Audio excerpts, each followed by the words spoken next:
Hello, and welcome to another TRADOC Leader Professional Development discussion. I'm Sarah Hauk, Command Information Chief for the TRADOC Communication Directorate and the moderator for today's event. We've been on a little bit of a break, so if you're a first-time listener or a regular, thanks for joining us today as we kick off the LPD series for 2023. Today we're going to deep dive into TRADOC's role in building the all-volunteer force, which celebrates 50 years of success this year. To help drive the conversation, we've got a pair of guests joining us. First, I want to welcome back Lieutenant General Maria Gervais, TRADOC's own Deputy Commanding General and Chief of Staff and frequent flyer for our LPD program. Ma'am, it's great to have you back to start this year of LPDs. Thanks for joining us. Hi, Sarah. First of all, thank you to the entire team for starting these LPDs back up. I mean, we had a great year in 22, and I'm looking forward to the series in 23. And it's great that we're starting off this very first one, which is, the Army's #1 priority, which is making sure we can recruit and field the force that we need for our Army and our nation. So thanks again. I'm glad to be back. Absolutely. It's always a pleasure to have you, ma'am. And joining us today in the studio is Miss Raechel Melling. Raechel is a member of our G2 team as an intelligence analyst. She was actually part of our intern program here at TRADOC, and we're proud to welcome her as a permanent team member. She'll be helping us understand the recruiting mission as it fits and changes within an operations environment perspective. She's also been a panelist on a previous LPD. So Raechel, thanks for joining us today. Thank you for having me. I'm really excited to be here. Excellent. Also joining us today, there with General Gervais, is Major General Johnny Davis, the Commanding General of the U.S. Army Recruiting Command. Prior to joining the USREC team, General Davis was the Commanding General of the U.S. Army Cadet Command and has served in several capacities responsible for modernizing the nation's Army, such as the U.S. Army Joint Modernization Command and U.S. Army Futures Command. Having led 2 of TRADOC's core function leads, he is no stranger to the importance of our mission and certainly a welcomed voice to this discussion focused on recruiting. General Davis, it's a pleasure to have you joining us today. Hey, thanks, Sarah, and it's good to join you. Raechel, it's great to see you as well. It's wonderful to be on the TRADOC team, and I tell you, I'm all in. And as I operate in the accessions lane and how we, build the future all-volunteer force, this is just a wonderful experience, and I love to share what I've learned and where we're headed in the future. So again, thanks, Sarah and Raechel. Absolutely. And before we get started, I wanted to remind all of you who have tuned in that we want you to join this discussion. Leave your questions for any of our guests in the comments section, and we'll try to get them answered during the show. And with that, we're going to get started with the good stuff. General Davis, I'm going to put you in the hot seat to start things off. So can you provide some perspective as to why the recruiting mission is so important to the Army right now? Well, it's everything. It's all about manning the force. It's all about national security, and it's all about protecting the nation. And I'll tell you, the #1 focus for the Secretary of the Army and the Chief of Staff of the Army, is certainly recruiting. I think we all understand that. It's a challenging environment. We also understand that, but the Chief has been very vocal in his guidance to all of us in the Sessions Command: quality over quantity. And that's where I'm focused as a Commanding General of U.S. Army Recruiting Command, is focusing on getting the right person in. I think we have a hot mic.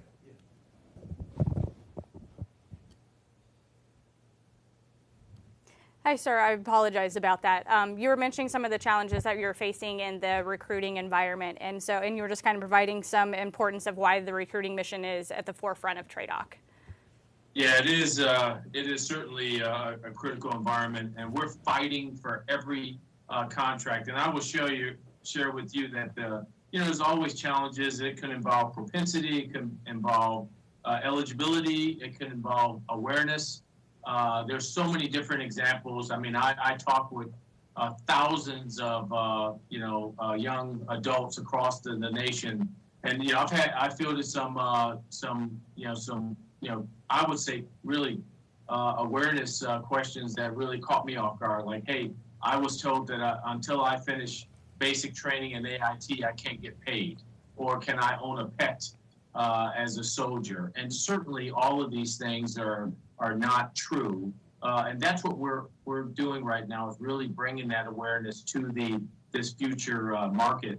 And let me tell you, I have skin in the game, and why this is so very important. My oldest daughter 2013 West Point grad, field artillery officer, and currently deployed right now. And I want to make sure that she has the right, skilled personnel to her left and right, and that the unit is at the right strength. And so that's why I'm so focused on sharing this message with our nation's youth, sharing my Army story, in addition to really ensuring that she is doing what she needs to do to protect this nation and serve each and every one of us. And I also have another daughter, Marine Corps. I mean, before you know it, I hopefully have one is thinking about the Space Force, but we'll see. But All right. Excellent. Thank you so much for providing some of that just baseline knowledge for us about why this recruiting mission is just so important. General Gervais, I actually wanted to ask you, so we've talked a lot about in these LPDs the culture of TRADOC and how TRADOC we've taken it very seriously on how to change the Army's culture.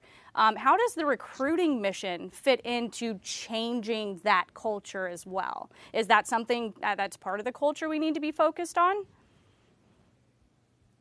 Yeah, hey, so that's a great question, Sarah. Take a look at it. First of all, when we recruit across America, and what we recruit is we want to be representative of the diversity that is currently in America. And so when you take a look at it and you talk about the culture, what we recruit today, those are going to be our leaders. And, not just our enlisted leaders and our officers, but that's who's going to be leading our Army in 2030 and 2040 for what we need to be able to do for the operational environment. So as we're looking at the recruiting environment and really taking a look at what we're trying to do, it starts with that very first handshake, being on our team and wanting to be on our team. And so when you look at culture and you tie it in, and we've been really making sure that we're focused on providing, an inclusive environment where everybody can be a valued team member. And we want to get to fit and disciplined, cohesive squads, because we know that in the execution of that mission, when you have that and it's built on trust, and you have trust in yourself, trust in your equipment, trust in your training, and trust in each other and your leaders, we know that is the most powerful formula for success and has been our success. And so when we look at culture and we look at harmful behaviors and what we're trying to do inside of TRADOC and across our Army to reduce those harmful behaviors, one, it's because we want to make sure that we're effective, efficient, and everybody has the ability to be part of the team and is an inclusive environment. But we also have to understand when we're not, that impacts on recruiting. And so a lot of our efforts across the Army and inside of TRADOC that has been establishing that positive command climate and that culture that we want, those Army values and what we stand for, has a direct linkage to recruiting and what Johnny is trying to achieve in the recruiting environment. Hopefully that answered your question. It did, ma'am. Thank you so much. It's great to know that while we're working internally to better ourselves as a force in the Army with our cultural change and combating those harmful behaviors, those have a direct effect to those who we are trying to recruit, because we want to be sure that, like General Davis mentioned, we're trying to bring awareness to what we're doing and what the Army is, and that includes when we're recruiting those individuals. The awareness has to be both internal and external of what our Army values are and our non-negotiables. And ma'am, I wanted to pull on a string a little bit. I'm actually going to kick this question over to Raechel. You mentioned the operational environment and how the recruiting fits in. So I wanted to, Raechel, could you give us an overview about how your team got involved with the accessions as an operations environment and kind of some of those findings that you've come upon while you guys have been doing your research? Yeah, of course. So the G2's main focal point is really the operational environment. And the operational environment, we define that as any area that our U.S. forces are going to be operating in. And so the accessions and recruiting space, that falls under that umbrella. It is an area that our U.S. forces, our recruiters, are going to be operating in 2030 and beyond. So the G2 really got involved because we wanted to kind of help facilitate that discussion of how do we better posture ourselves to be able to successfully operate and recruit in the future. So we really wanted to support the accessions and recruiting mission when it became, the Army and TRADOC's top priority. So that's how we kind of got involved and really tried to create that framework to facilitate the discussion between senior leaders for them to kind of be able to think about ideas of how to successfully operate in the future. And some of those major findings, we found really 3 major headwinds to the future that we think will have an impact on accessions and recruiting. The first being demographic changes, the second being technological advancements, and the third being economic fluctuations. So within those demographic changes, there's multiple variables. The first being just the changing availability of potential recruits. So in the future, we're just going to see a smaller recruiting pool. There's a much lower birth rate currently, and that birth rate has been declining since about 2007. And with the low birth rate after the 2008 recession, we're going to see a much smaller high school graduation rate in starting in 2030. In addition to the lower birth rates, people are also moving. The most recent U.S. Census data showed people were moving west into less urban areas, which is potentially areas that the Army may not have as large of a presence in. So that's really something that the Army has the opportunity to look at in the future. In addition to the changing availability of potential recruits, there's also a shrinking eligibility of recruits. So we've really seen a decline in eligible youth starting way back for a couple years. And so for shrinking eligibility, there's right now there's 23% of adults between 17 and 24 are eligible to enlist in the Army. And right now we have weight use, drug use, and medical and physical conditions being the largest disqualifiers. And on the ROTC side, only 39% of undergraduate students even meet the requirements to enlist in or to contract in SROTC. So those are some of the things that we're seeing with the shrinking eligibility of recruits.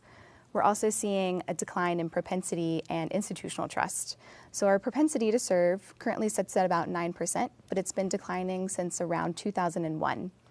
And roughly about 50% of U.S. adults say that they have a great deal of trust in the military and in the Army. And with less than 1% of U.S. adults serving in the military, there's a lack of familiarity with the military. And all of those things really work together to kind of foster that civilian and military gap that we're seeing today.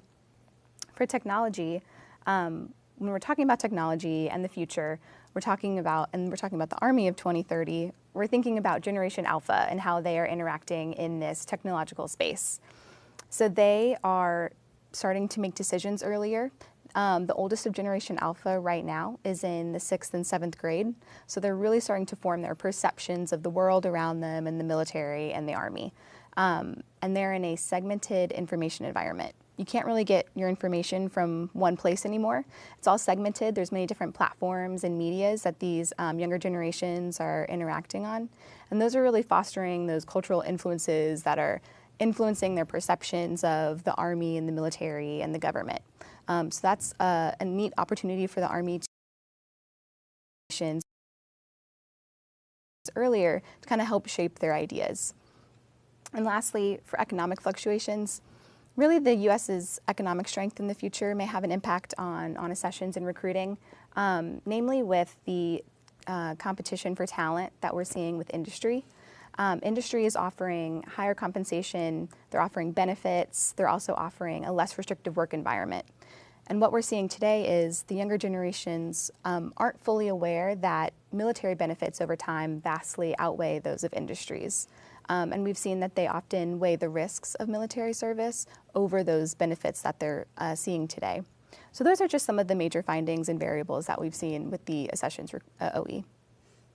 Excellent, thanks. So real quick, Raechel mentioned and she talked a lot about some of the changes in technology and things like that, and also Gen A. And, as you asked the last question and you talked about how we're driving kind of the change in the culture, especially as we're taking a look now in the recruiting environment itself, right? So as we're looking at it, and working in close partnership with Johnny Davis down in the youth rec team, and also the Department of the Army team, and also our teammates up at OSD. I mean, to say it like this, we have a very industrial age recruiting process.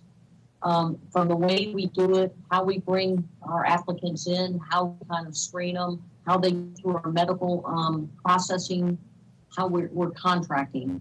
And so when we're trying to drive some of that change, but we're really trying to do also and leverage technology and get after it. We want to move from like this analog process that we have into a digital process to drive change in the way that we're assessing our applicants, how recruiters and what they're focused on, so that we can streamline the process. I mean, we can do it right now, right? I can go on my phone. Indeed has all these great jobs. It says, hey, apply right here. If you need if you need a drug test for whatever it is, they tell you how to go screen. They do a lot of that, and it's instantaneous, right? But that's not how we do it. Our process, almost instantaneous, right? I mean, you can also get like a home loan, a mortgage, quickly, your credit check. They can do all kinds of things, renting homes. It's all kind of digital at your hands, right? But when we bring the applicants in, it's this, I'm going to call it a laborious process, right? That every step of the way is just more things. Well, if we don't drive change in our recruiting culture and how we're doing business, I mean, what we're going to do is, we're seeing it now. Some of these applicants, they walk away. They go to somewhere else where, they can potentially not get what, that offers as much as we do, but it's something, right, in the process. And Johnny can talk about that.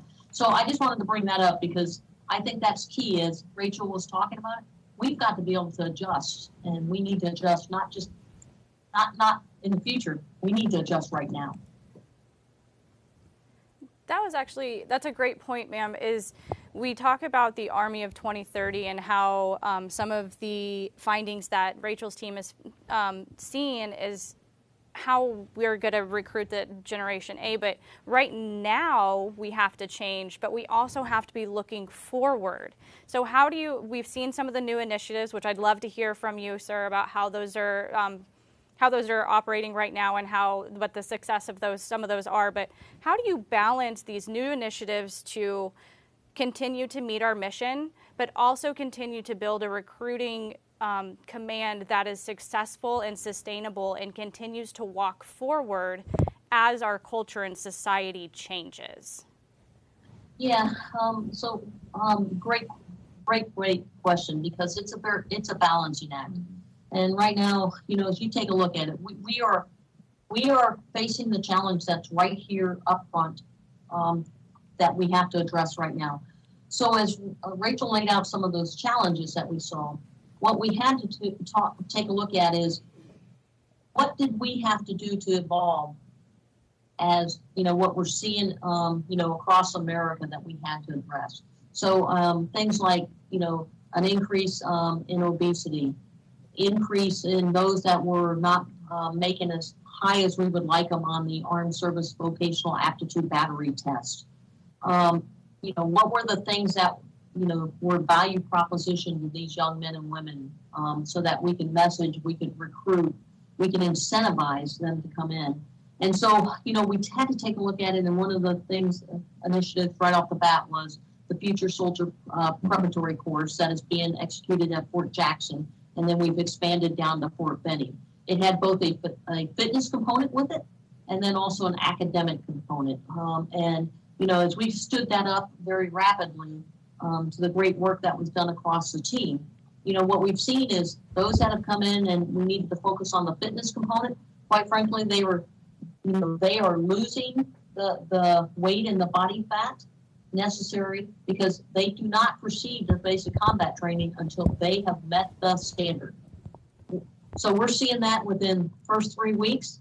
They're meeting the standard going into BCT. And then on the academic side of the house, within the first 3 weeks, we have 78% of those young men and women that are improving their test score into at least one category. And then so on the first test, within 3 weeks. in the next 3 weeks, we have 98% that are improving their test scores. But what I'm finding exciting about this is that 55% of those are improving their category into the next, into TSC, the category Bravo category, but 45% are going into the Alpha category, which is just really just great news. But that's one piece of it. Then they go into BCT and they go into our advanced individual training. And guess what we're seeing? They're going into leadership positions. They're doing well on the PT test. They're getting recognized. They're more confident. They're wanting these leadership positions and lower attrition. So we're seeing tremendous results with this as we're addressing the upfront piece of this. And we're looking at what other initiatives for the Army of 2030 do we need to start putting in place. And we have a lot of different big ideas that we're looking at because we want to be transformational. At the same time, we're having to address the very near-term challenge. I think one of the things that, and Johnny will jump in here in just a second, but the changing culture too, as you asked that question, it's not a USAREC mission. It is an Army mission. And so what we have now, and the Army has been kind of what I would call mobilized. Everybody's a recruiter, and we're all responsible for helping to field this Army. We have alignment with our Army partners like FORCECOM, Army Materiel Command, Army Futures Command, our Army Service Components are out there. Everybody is out there partnering now with Johnny's brigades, recruiting brigades and battalions to be there. And he'll talk about 2 other initiatives that came up so that we can start addressing some of the near-term and longer-term challenges. So Johnny, you want to jump in on that? Yeah, thanks, ma'am. And you're absolutely right. I think there's, and General Gervais was absolutely right. We have to look at this from both sides, both long-term and near-term. And right now, I'm trying to fill the ranks of our wonderful formations that the nation may call upon at any moment.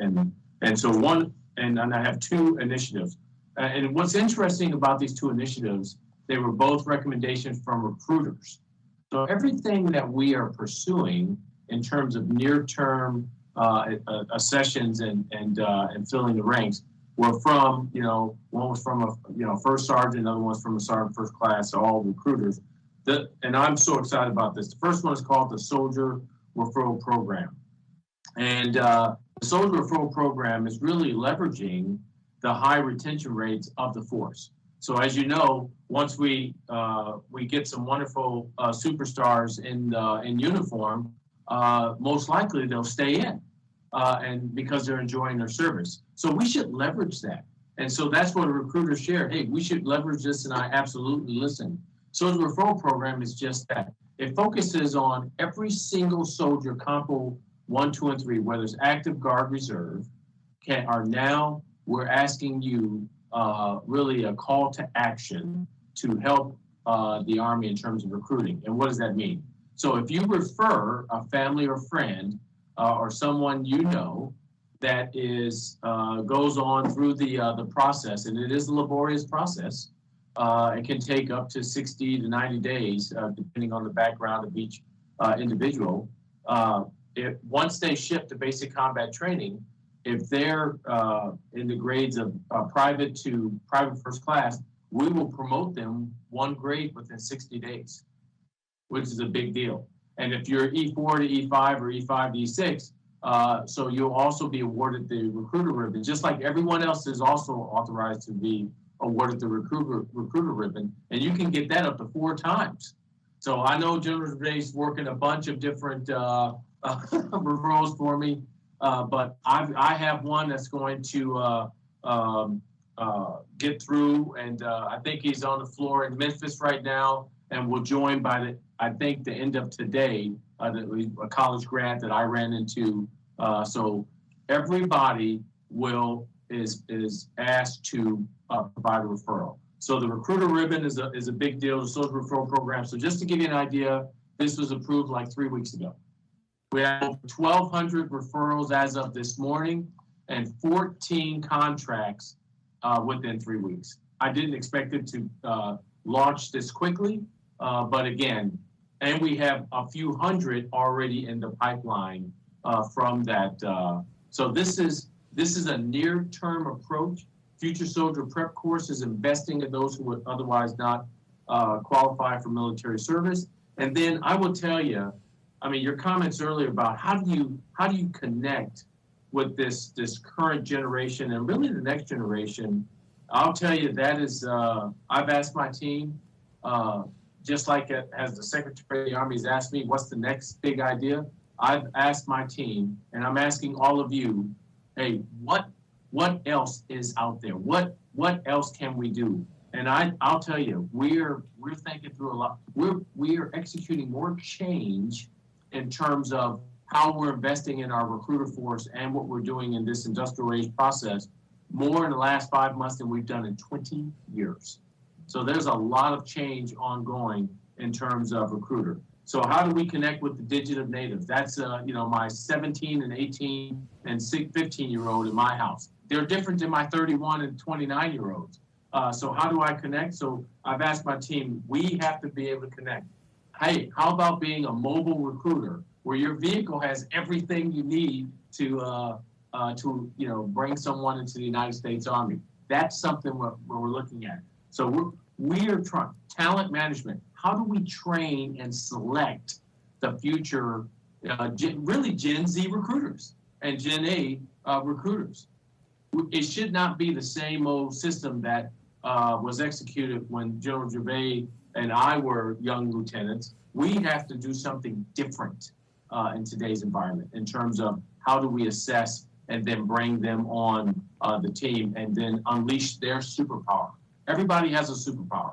We just got to know how to unleash it in today's environment. So your question earlier was awesome. You have to look at it, and it's a balance act, near term, long term, and even if you don't get some things right, let me tell you, we're getting a lot more things right than we are wrong, and that's what I feel great about. So I'll stop right there, man. Thanks for the opportunity. No, we appreciate that, and you can just feel the passion and just the confidence in these initiatives that have been able to be created, rolled out, and even finding success at this time. You mentioned 5 months. In Army terms is a microscopic amount of time. So to be able to create something, roll it out to the force, and find that success is incredible. So there is a lot that is changing in the recruiting field. Raechel touched on that. We've touched on the initiatives and programs. How do you keep everyone, because recruiting is an Army mission, not just a TRADOC or USREC mission, how do you keep everyone motivated, walking down the same road? How do you get that buy-in? There's just so much going on. So how do you get that buy-in? How do you keep it all tampered, moving down the track together? Yeah, hey, so that's probably one of the key questions right there, right? Because as you're taking a look at it, I mean, so number one of the most important things in all of this is we have to understand the why on why we're doing it. And we have to get that down to the lowest level. And it has to resonate in a way that we truly understand, this is why we need to do this. And quite frankly, the reason we need to do this is because, we're having the smallest Army since, I think, World War II, right? And Johnny kind of articulated that early when he talked about the risk. There's readiness impacts that come along with this, but there's risk. I mean, having the smallest Army means, the world, as was just laid out, it's not getting any safer. It's getting more dangerous. And so that means we're sending our sons and daughters, our grandson, in the harm's way, smaller than they should be. And with that comes risks that we should never accept. We should never accept that. And so when you look at the why on this, sustaining the all-volunteer force, quite frankly, it's a national security threat. It is absolutely a national security threat. And so that why is the motivation. I think the second piece of this, and you kind of alluded to it, right? We've made a lot of progress in 5 months. However, when you look at that, I mean, every single day matters, right? every single day that we don't get one of these initiatives up and running, every single day, because one of my jobs is to help get the resources that he needs. That's part of the reason we're sitting in here in the Pentagon right now. But every single day that goes by, that's a day we can't get back. We can't get back.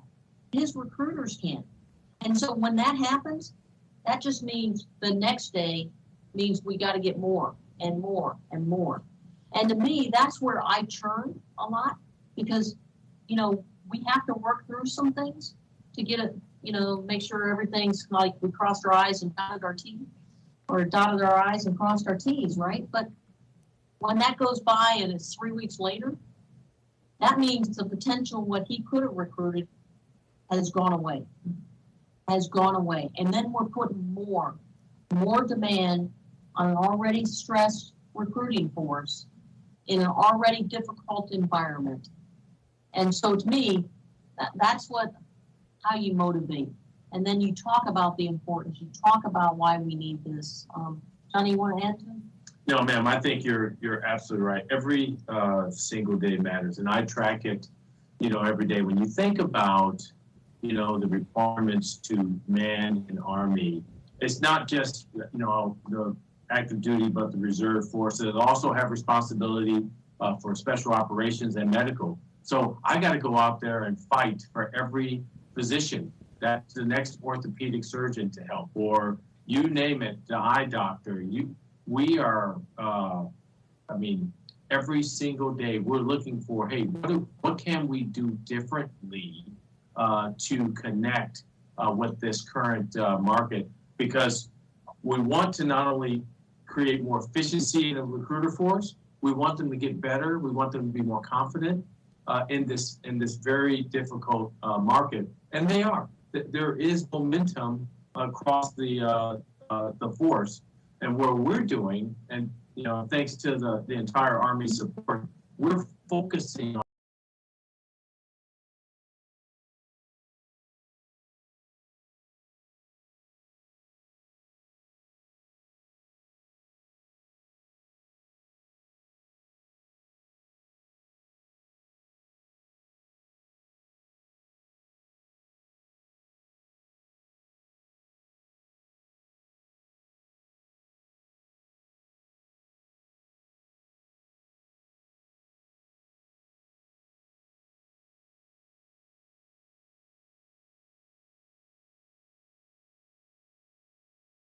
as this continues to mature.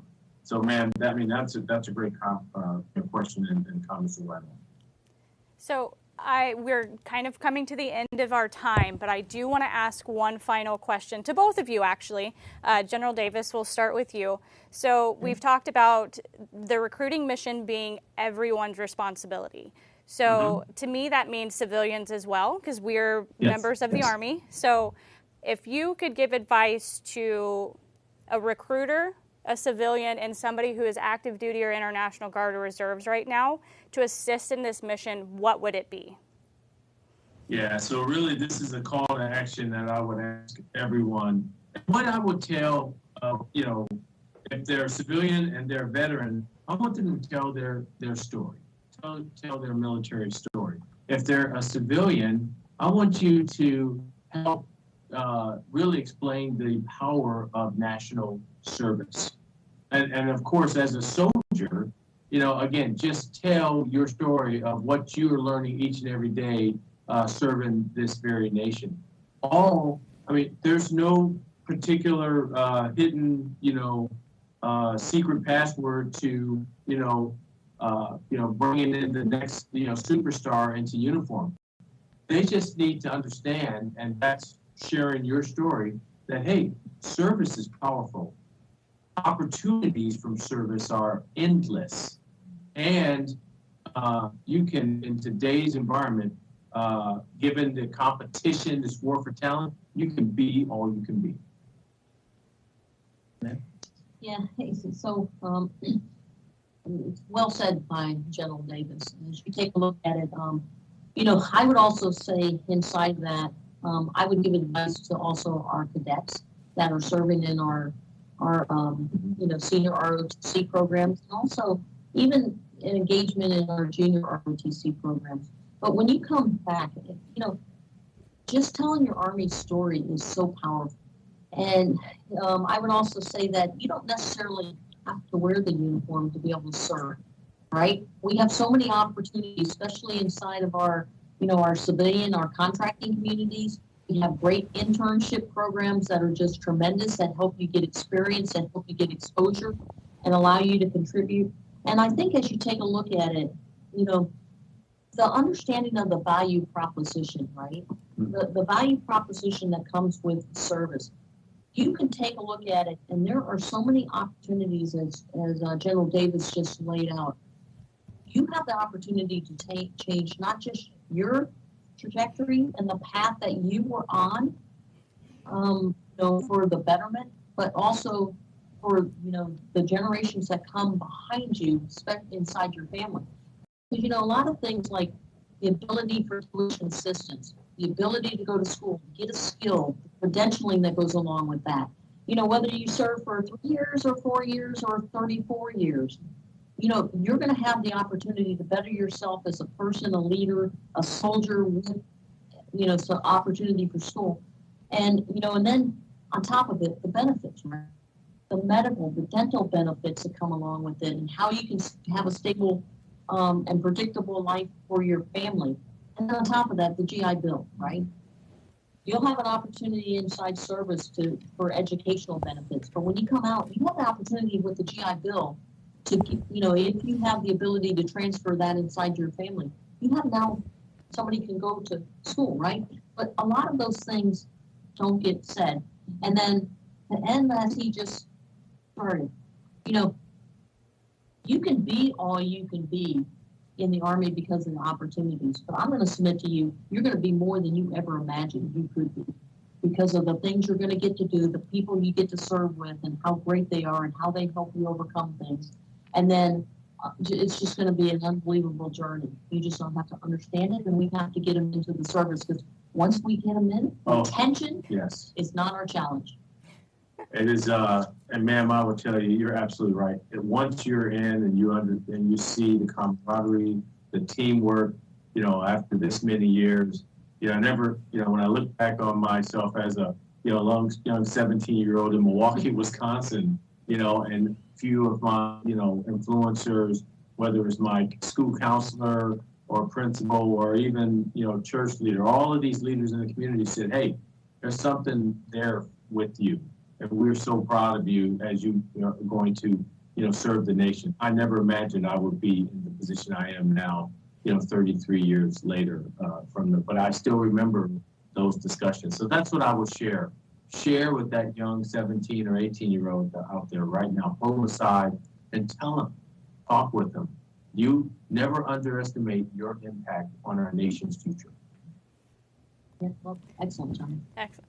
I don't think we could have had a better conclusion in any of these discussions ever. I just want to thank everyone for taking the time to join us today for this discussion about recruiting.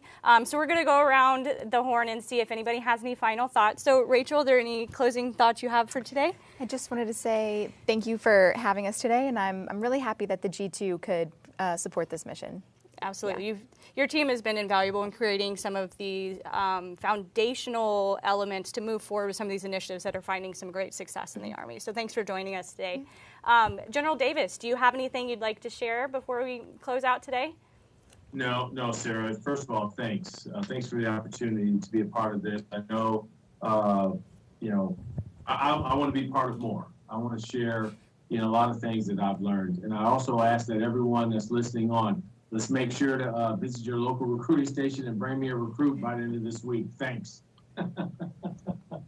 I'm sure everybody will get right on that, sir, and we will start doing our part to recruit the Army of 2030. So thank you again, sir, for bringing your expertise and leadership to this discussion. General Gervais, do you have any closing thoughts for today? Yeah, just a couple closing thoughts here. So we all know kind of what the recruiting environment was. We know what happened in 22, and we know the steps that were taken in 23 and beyond. I would leave you with this thought. Whenever you're in crisis is when there is the greatest opportunity. And so what we need to do is we need to seize on the opportunity we have right now in this challenge and in this crisis to be able to set the foundation that we need for our Army moving forward. And with that means it comes with change, which change makes us uncomfortable, but we have to do it. And then the last thing I would say is, when we kind of started really understanding the problem set, we're moving quickly, maybe not as quick in some areas that we would like to, but quite frankly, we're seeing the momentum. And we have the momentum, but that's great. We need to do more because we need to accelerate it to a level to be able to overcome, some of the deficits that we have in filling our formations. But, we have the right leader and the right focus across our Army, and we're going to crush it. We are going to crush it. So let's keep doing it. Absolutely, ma'am. And with both of you at the helms of where you are with leadership, there's no doubt that we're going to continue to find success. So as we've heard today, the Army has taken serious steps to continue to build the all-volunteer force. TRADOC's mission to acquire the nation's best is something we do not take lightly. The discussion today proves the command's dedication to continue to be creative and purposeful when it comes to recruiting the next generations of soldiers. Stay tuned to TRADOC social media channels for information on our next LPD discussion. And in case you've missed any of our other LPDs, be sure to check out our Vimeo or YouTube pages for the full version, or check out TRADOC Talks wherever you get your podcast content for the audio version of every past discussion. I want to thank everyone again for joining us, and as always, victory starts here.